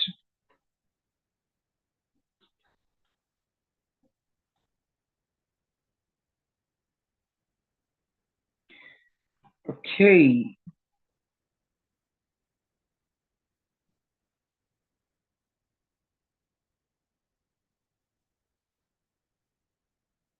It's such an honor seeing our faces. I know some of us might not be able to. Please, Mr. Dennis, when you have the photos, kindly inform me. Thank you. Yes, we've taken pictures. Okay, thank you very much. Thank you. That was fast. Okay, so moving forward, we're going straight. Okay, please, Mr. Dennis, please, can you take that again? We have Mr. Fajana's camera on now. It wasn't on before. Please, let's retake that. Thank you so much. Thank you. Please, mentees, you could turn on your cameras again. I always say this, these picture times, use the pictures as a CV, put in your resume, not in means. This mentors with you in one frame. Put in your resume. I didn't say that though. Thank you.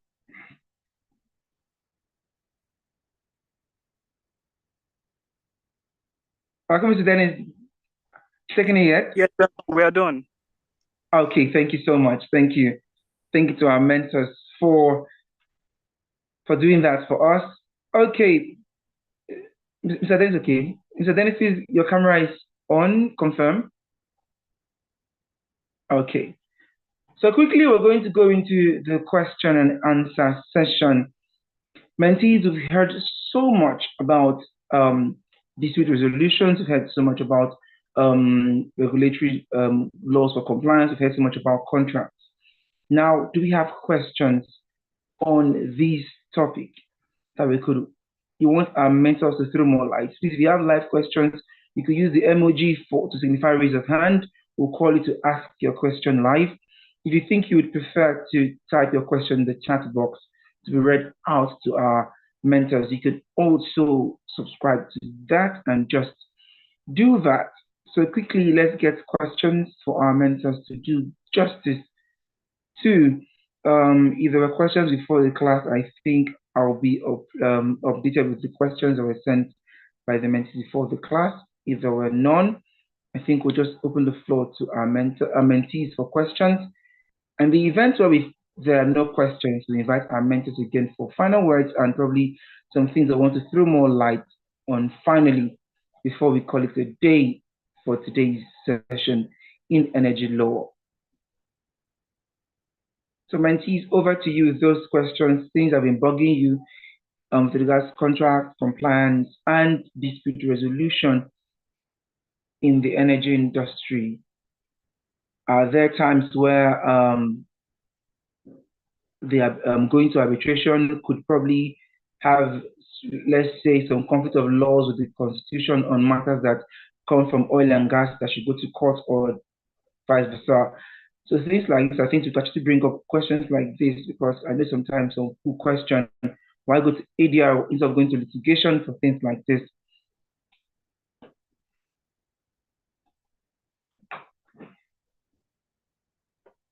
Okay, waiting for our mentees.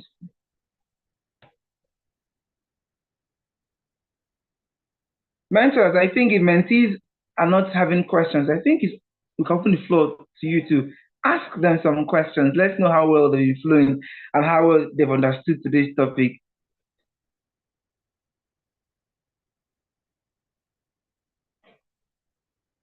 So that it goes both ways.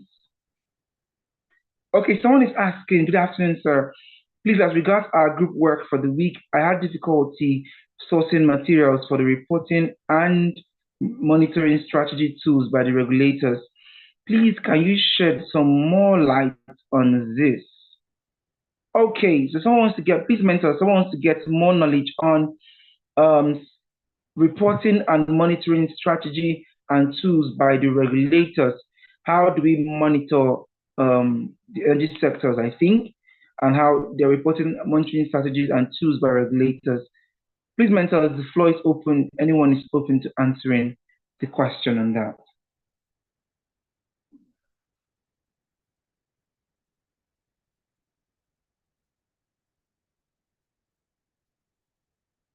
Okay, Sorry. Mr.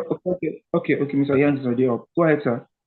I'm really trying to understand the question. Difficulty sourcing materials for reporting and monitoring strategy. Oh, like basically on the side of the regulators, what they use in monitoring. How they monitor, how they report. Well, I think for me, the knowledge I have so far is, let's say, for instance, the NUPRC, part of which, well, how do they monitor? So, for instance, if you follow them on their website, you would see releases, which is one way we get to know updates, weekly updates or developments in that sector. And belonging to some, the regulators also have a way of relating with groups where, let's say, for instance, I'm trying to be confidential as possible. Let's say, for instance, a group of independent producers, regulators, most often at times, confide in them and communicate with them on the things needed to be done. Sometimes they get through these groups to communicate with their members. That is also another way they use in monitoring. Obviously, they also monitor directly. The operators themselves send latest notifications if one is defaulting. But aside that, I don't think there's any other way you have a certain creed or a certain grid where you use in monitoring compliance by the agency. I've not seen that. It's just you keeping updated with their news releases, following up on their website, attending public hearings and all of those. I basically think that's how you follow up on these things. Thanks. Okay, sir. Mr. Okogenel, other mentors, can we get more insights from you? Thank you so much, Mr. Ian. Yeah, so thank you, Kamalo. So from my own end, I think the regulators have more or less like a program they usually send for operating companies. Most of the companies I've worked with, this is what happens. So I use compliance monitoring. I use technical operations like meter proving, using operations like checking environmental conditions in oil and gas production facilities as an example. So at the beginning of the year, you get a schedule where you propose dates and you send that to NUPRC, and then they approve those dates. And at those days, they now they now have nominees from their offices that come to your facility, or they come to whatever assets you have, pipelines or whatever it is, and they come to get their personal feel on how you're operating. And one of the things I've seen happen is that they have the right, irrespective of the fact that it's probably somebody from a particular department that comes, they have the right to go into other areas to have a look. Let's take a typical example, somebody in pipeline, and he comes into your facility and moving around and he sees that there's an issue in environmental compliance and all that. He will ask basic questions. He goes back to the office and then he feeds back to the environmental team to say, I went to company A, B, and C, and I've observed this. I think you guys need to pay them a visit. And then they're going to come to you. Okay, so that's one of the ways compliance is being monitored. Secondly, the operators, they have different forums. I think that was also mentioned, of which they also report themselves to the regulators. And I think this is very, very important, because these are strong forces where if I'm coming to tell you that this is what has happened to me, I wouldn't expect the hammers to hit me as heavy as it's supposed to hit me, right? Ignorance of the law is not an excuse.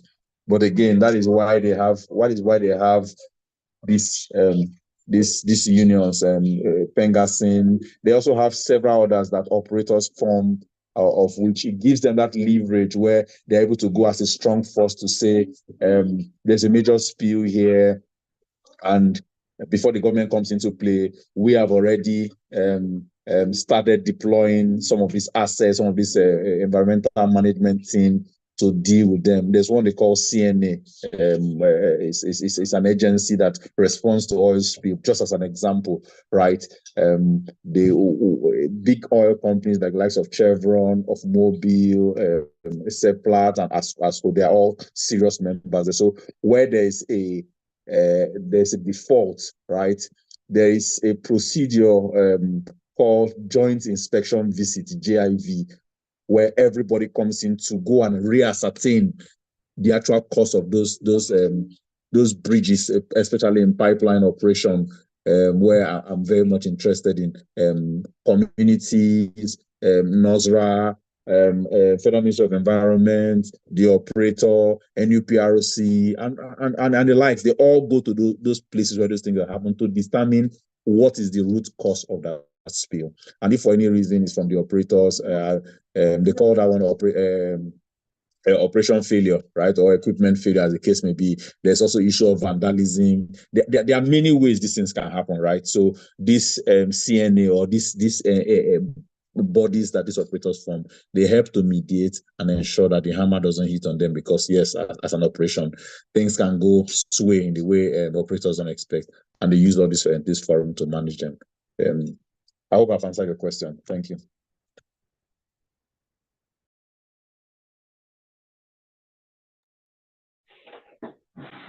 I think that's from Solomon. Solomon, I hope your question has been answered, please. Okay, sorry, that was from Emmanuel Eno.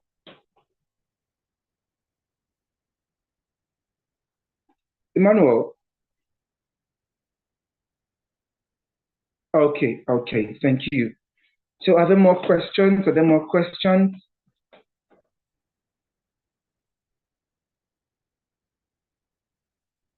Ask these questions now, because in a few weeks they'll be asked to you.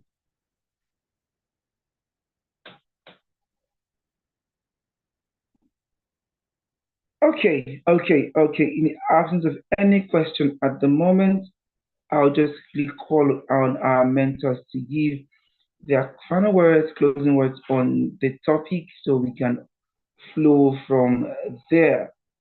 Okay, let's wrap things up a bit. I think I would love to call up Mr. Fajana to go on first. Let's get his closing statement on the topic, please.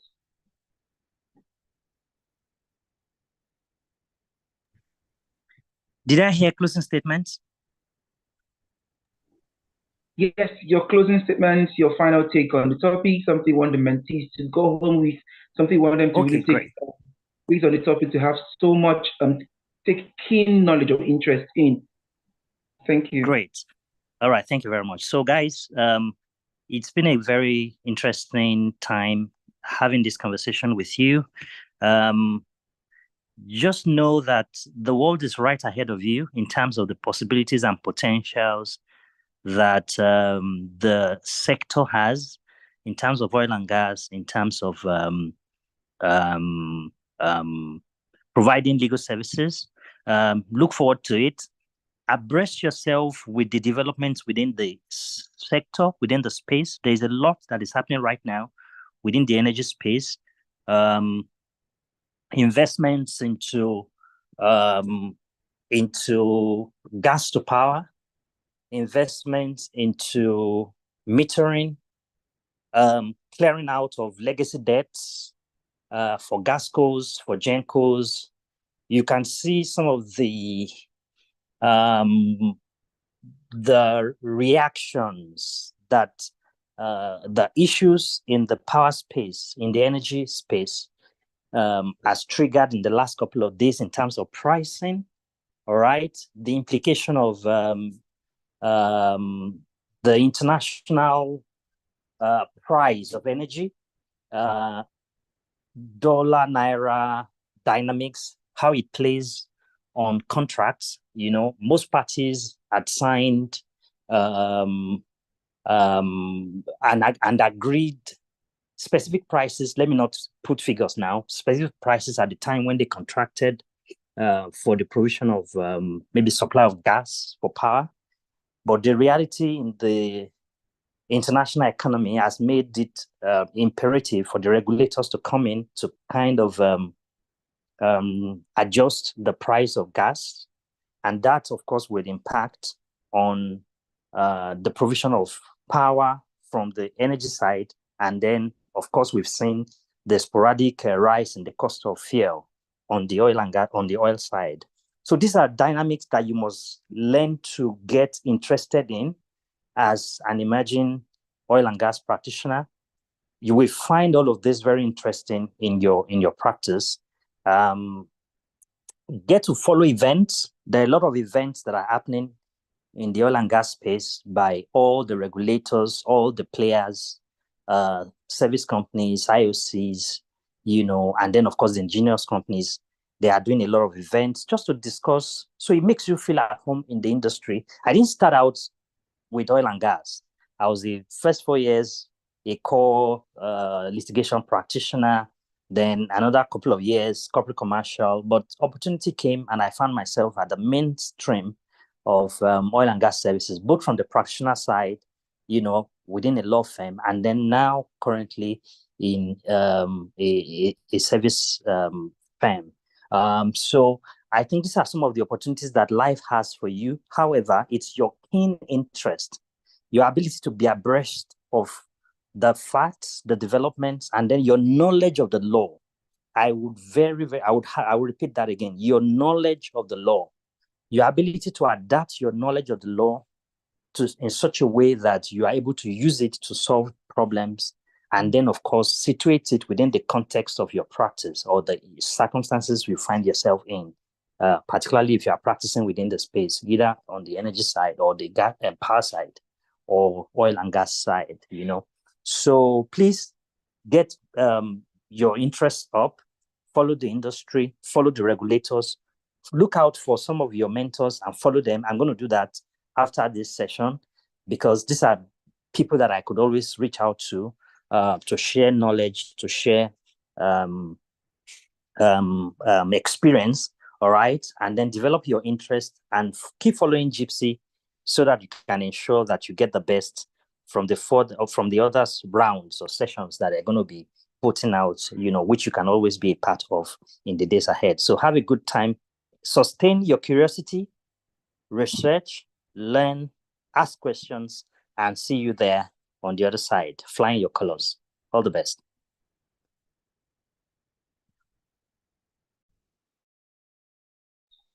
Thank you so much, sir. Thank you so much, sir. Thank you. Whoa. Strong closing words.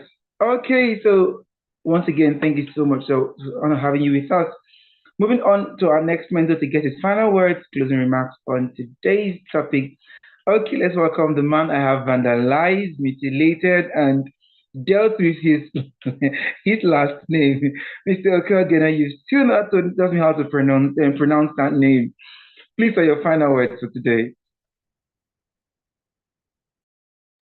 Okay, Kamalo, thank you. Thank you very much. Thank you again to JIIPCC for the opportunity. My name is Ubehe Okeogene, engineer. So that's not just for you, for everybody on the call. And I think the final words from my co-mentors, very strong.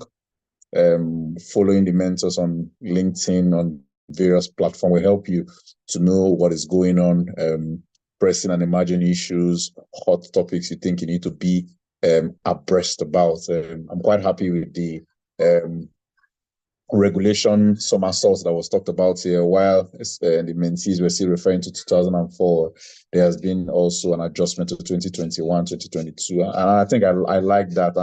And this is where networking comes in. And I must emphasize this to the students. You must network. Networking is so important because what will take you 10 years to study and to know can take you just a split seconds to find out when you're networking the right people and you're hearing from the right platform, and you get a sense of direction of where you need to go when there are emerging issues. We've had 5 classes on this call, and anybody that is paying attention to what is going on here will have no issue with direction on where the person needs to go, right? Myself, as a mentor, I've learned a lot. I've made new friends also on this call, getting to know people. You know, most of the mentors have become my friends. I follow them, I take their names, and we chat after here. I engage them because I'm not a lawyer myself, I'm an engineer.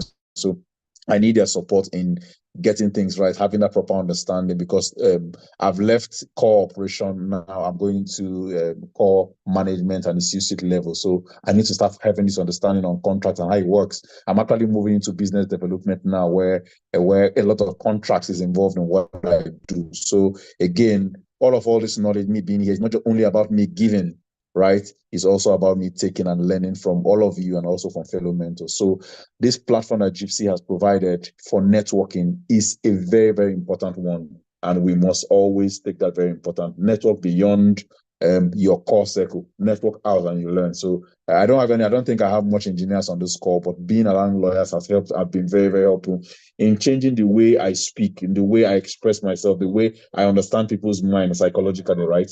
So I want to advise mentees. And one of the things I find out that mentees want to find out here is they don't know how to get into the energy field, right? What are the low-hanging fruits? I think the earlier mentor has talked about it already. But one of the things you can do is begin to develop yourself, right? And begin to drift towards that space where you want to go. JIIPCC has made it mandatory that during this mentorship program, you write one article, right? By writing an article and allowing JIIPCC to publish it for you, it gives you that opportunity to showcase what you're interested in.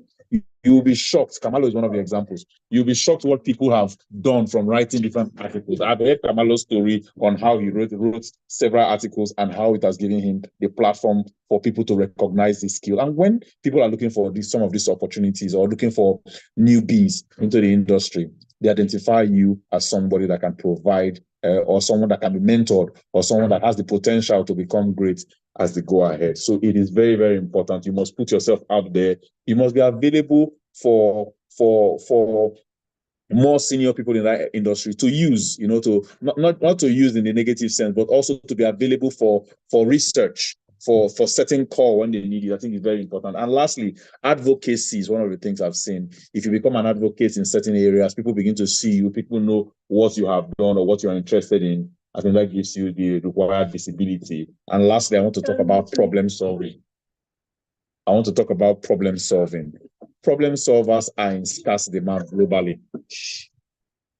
Problem solver in global demand, right? People that solve problems, they are recognized anywhere. Bishop David Oyebu says that it doesn't matter your color, it doesn't matter who you are, even if you are crippled, if you solve a problem, the entire world gets to know you. I got to find out that one of these softwares that we use, I think it's Zoom also, the founder or the inventor is a crippled person. And I watched him and I heard him say, I mean, irrespective of his situation or where he finds himself, his solution is changing the world as of today. Also, another example that's been given, athletes today, you see that Nigeria broke some of the records they had already in the All-African Games and all that. In Paralympics, we won all the medals in wrestling, all the female wrestling. We won all the medals, right? Nobody wants to know where you come from. Just have the stuff. Pay attention. Build yourself. Stay in that your fighting room. Get to know this stuff. And when you have the opportunity, you're able to speak and people will recognize you for that. So I wish you guys all the best. I believe that when you go out there, you'll be able to say, JIIPCC have given you the nuggets, giving you the blueprints, has given you a direction. Use that direction. The sky will be your limit. So we'll see you on the other side. Thank you. Thank you so much, sir. Thank you. Wise and true words indeed. Nobody wants to know where you come from as long as you're bringing forth results. If many people had this kind of opportunity while they were in school, for example, I was crazy about the energy sector while in university, but we didn't have so much platforms to learn like this. You see most of the lawyers who were doing well in the oil and gas sector looking all different. You could barely communicate. We didn't have mentors to speak to. So most everybody from that sector. But here we have a platform that is giving us people who can speak to us, and then we can have knowledge to write on. And he was so right about writing out your articles. Indeed, it changed my life. It did a good thing for me. It can do a good thing for you as well. Get those write-ups ready. Read, research, know new things and see how to work with it. Our mentors are just a click away. Follow on LinkedIn, follow on Instagram, and you can always get so much knowledge from them. Okay, speaking of knowledge, to also give us his final words and some passing wisdom nuggets for this afternoon, please welcome Mr. Uboho Yang. Over to you, sir. Okay, thank you. Just a few words. First, I think, yeah, in addition to what the other mentors have said, first, identify your passion and follow them. Identify it not because you want to be in the energy sector or want to be an energy practitioner because it's the trendy field or area of practice, or you heard they told you that there's a lot of money in the space. It should be something that is inward, something that you're very much passionate about. Once there's that passion, forget about whether you have don't be worried about how you get there. I think passion first. You identify that and stick to it. Once you've identified that passion, if being an energy practitioner is your thing, based on your passion, trust the process. I think that's the next point I want to add. The quick rich syndrome that's caught up with our age and time, it's something that one should really try to avoid when growing.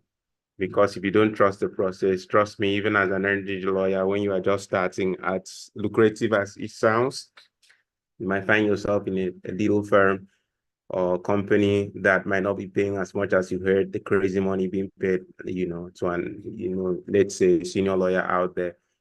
But you just have to pass through the time, be patient enough, your time will come. Else you end up jumping in and out. And thirdly, keep current and be updated. Everyone has been talking about you writing. That's one of the ways of keeping current, writing articles, research, and, obviously putting yourself out there. Don't be scared to take the risk, no matter how big it looks. In fact, the higher the risk, the greater the reward. Obviously, it should be calculated risk, but learn to step out of your comfort zone. An opportunity comes up, just don't wait and think, oh, until I'm ready. If it's just for you to make an application, go for it. You can never know what lies on the other side of it. So try to dare the odds. Never feel you are not enough, because truly you are. And finally, yeah, of course, networking has been mentioned. Yeah, basically that's all I will have. And I can promise you that the world is your oyster. And hope to see you on the other side of victory. Thank you. Thank you so much, sir. Thank you. Mentees, do not forget you are always enough. You're always enough. No one should make you feel less than you are. You're always enough. You write your own history, you write your own story. You cut a niche for yourself in that sector you want to fall into. The pie in your hand right now. You set it off on the right process, the right journey. Keep up on that journey, and the sky is just a starting point. Go up until you hit the heavens. Okay, having said that, it's been a fantastic time here with in the energy sector or energy course here at the JIIPCC Mentorship and Internship program for the first and second quarter in the year 2024. It's the 5th week. You have the 6th week, exam week, and then we start wrapping up for this quarter. It's been a fantastic day, it's been a fantastic session. A big thank you to our mentors who have been very, very, very, very, very outstanding with their presentations, with their lectures, with their teachings. We really appreciate that. To our presenters for today, thank you for doing such a great job, stellar presentations today. To all mentees who put their efforts or put themselves into creating this slide and being here today to learn, congratulations, you're doing a great job for yourself. Thank you so much, Gypsy, Mr. Dennis. Thank you for being with us throughout the session. It's been an honor being here with you. Until the next session, the next time, please, before then, apply yourself, do so great things. After now, reach out to our mentors on the different social media platforms And I'm sure that we're always willing and ready to give you a helping hand and a listening ear in whatever way you want it. My name is Gustav Kamaloni. It's been an honor moderating this session. Having said that, please have a fantastic Saturday and make sure you do something productive today. Goodbye and very good afternoon to you. Thank you. Bye-bye. Thank you.